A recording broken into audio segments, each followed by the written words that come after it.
Europe জুড়ে চলমান তাপপ্রবাহে পুড়ছে Italy, France, স্পেনের কিছু অংশ। দাবানলের মতো ঘটনা ঘটেছে। এদিকে পর্তুগালে গত কয়েকদিন থেকে কিছু এলাকায় তাপমাত্রা ৩৫ থেকে ধীরে ধীরে বেড়ে ৪০ ডিগ্রি পর্যন্ত পৌঁছেছে। তবে এখন এটি গুরুতর হওয়ায় ১২টি জেলায় লাল সতর্কতা জারি করা হয়েছে।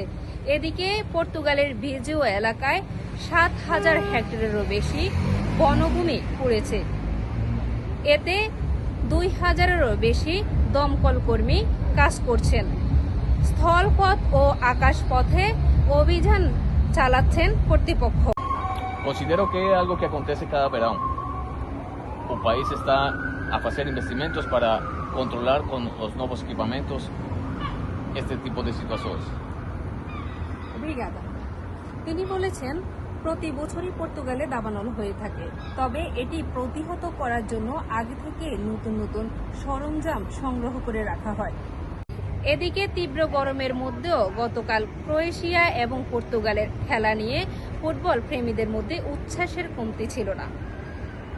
বড় স্ক্রিন, ক্যাফে, খোলা জায়গায় খেলা উপভোগ করছিলেন তারা। খেলা শেষে জয়ী হওয়ার পর উচ্ছ্বাস এবং উদ্দীপনা দেখা গেছে তাদের মধ্যে।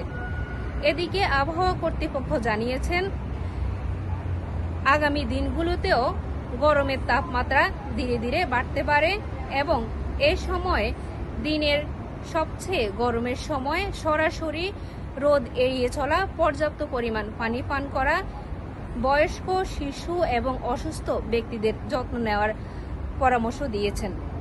আমিন নসরু, চ্যানেল 24, পর্তুগাল।